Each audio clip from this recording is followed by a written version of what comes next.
Here we are. You've got your old Irish style ale and your lager. The only hope that our beloved team has today is that we all root them on by enjoying an ice cold Rooney. We're rooting for them against New England. You can pick it up here at the Coons Cafe. Nobody else is on the table today because we have to support the Rooneys today in this giant effort against New England. It started out at 1.5. It's now 7, and the Steelers are without Cam Hayward, so no pass rush to speak of unless someone like Ryan Shazier finds a way to blitz that quarterback, meaning Tom Brady. And yes, Big Ben is out.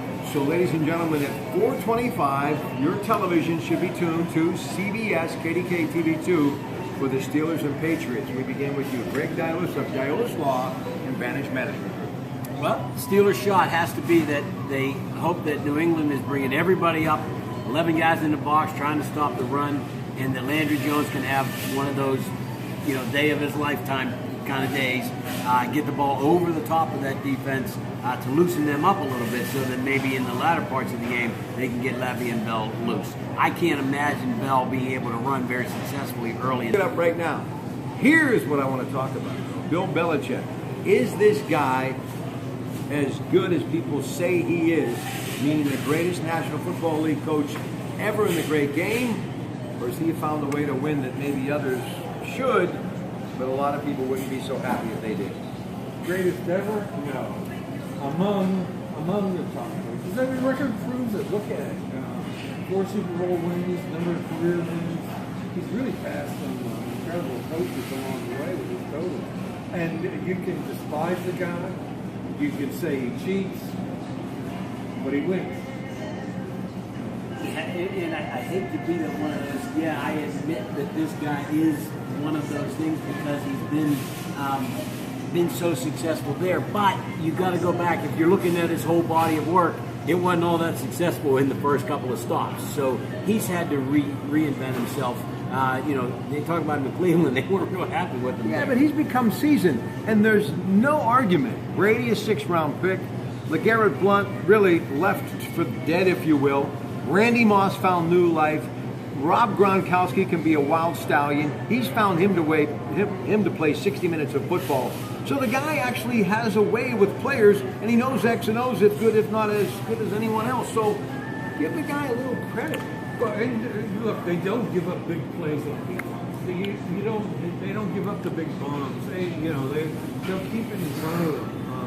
That's why in preparation, their game plan, the way they attack a defense, and the way their defense reacts to an offense. It's you have to give them his dues. Well, part of it is that mad scientist thought process that they have. He and Nick Caserio, the general manager there, they kind of like to fit square pegs into round holes, and using a Julian Edelman type guy, and always having somebody that's a little bit off the beaten path as one of the go-to people. It's really interesting how they do that. It's different than the rest of the league. They sign free agents who make immediate contributions. They have good drafts. Their personnel is to be envied by the rest of the league. So what makes them different than the silver and black of Oakland, who made a career of signing reclamation projects? What makes New England different, or is this really only the difference because one is on the West Coast and one is on the East Coast? I think the Raiders rolled the dice with them. They developed that reputation, just win, baby, and we'll take anybody as long as they. I think Belichick has an eye for talent, and the guys that come in do contribute to what he's trying to do on both sides of the ball. And they generally get those guys to kind of come into their fold. They go from being the Rebels to being a Patriot and doing it the Patriot way. And they talk all these guys into taking less money so that they can get other people. Gronkowski's not the highest paid tight end in the National Football League. He's probably the 4th highest paid, and he doesn't complain about it. Brady's not the highest paid quarterback in the National Football League. These guys are basically saying, we want to develop, if we get enough, we're willing to contribute back so that we can continue to have a great football team. Name me one guy who's played for New England in the last 15 years who, when he left, criticized the organization. Nobody. It's not. Okay, listen, you know, in Ohio State, after the horseshoe, you see the fans always doing this. Oh, you know what that stands for? Oh my! What happened, and did Urban Meyer blow the national championship the way he coached the game, and obviously the way his team played, losing to a very under-talented Penn State team? I do think that loss is on Urban Meyer. I know the special teams breakdowns, but to rush the field goal kicker onto like he did at the end, and it would have been his longest career attempt ever. They were just out of whack on that, and they gave up a field goal attempt for a touchdown. I'd have turned it over to my defense. So I think he made a poor decision, and it cost his team that victory, and quite possibly, probably, cost himself another shot at the national. They fall out of the top 10 this week? Not out of the top 10, no. Okay, well, I mean, listen.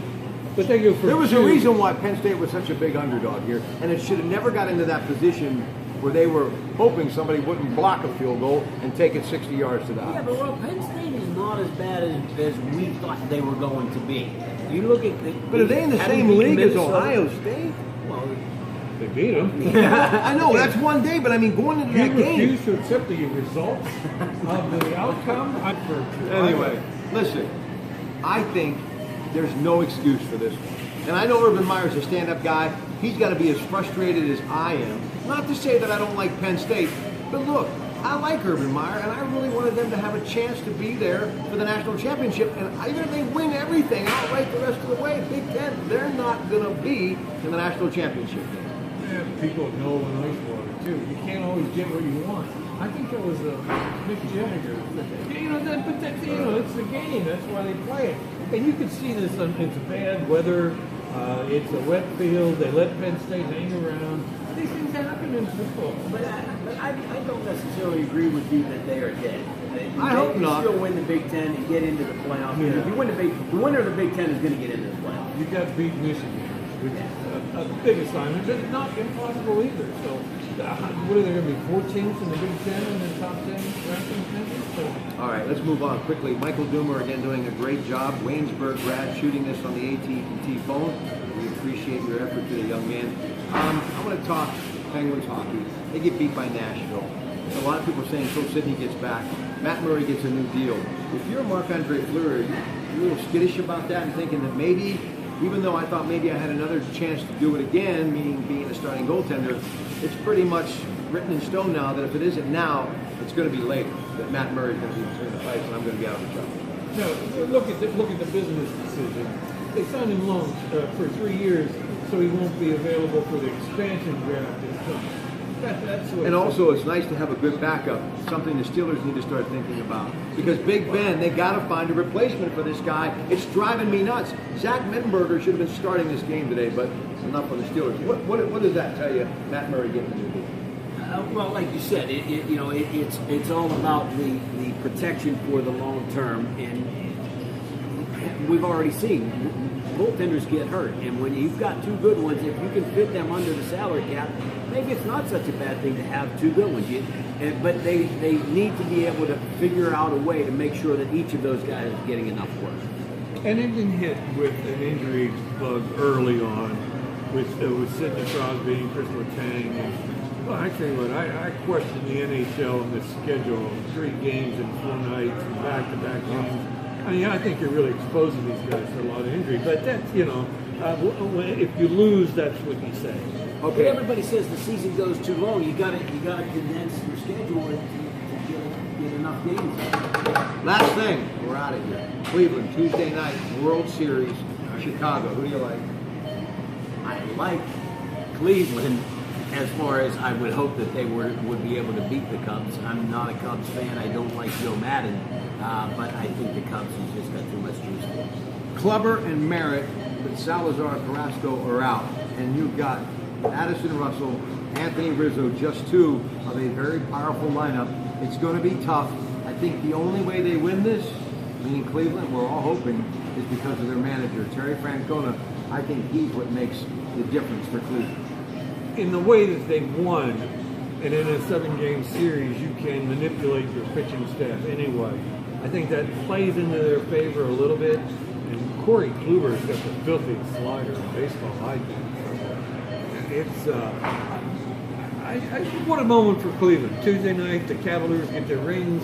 You open the World Series in Cleveland, and two teams that haven't won a World Series since I've been alive, and I'm a fossil. Bob, is that a home game for the Cavaliers? Yes. What quandary would you be in if you were a real Cleveland sports fan and had tickets? Which one to go? Yeah, where do you go to there? I'd go to Coons Cafe and tell them to put it up on the big television. Got the Cavs and got the Indians, and I've got my room. Is there a Cleveland beer? Yes, I'm sure. But it's not the room. All right, ladies and gentlemen, we're out of here. It's been a long weekend. Good night, and enjoy the rest of your Sunday. Bye-bye.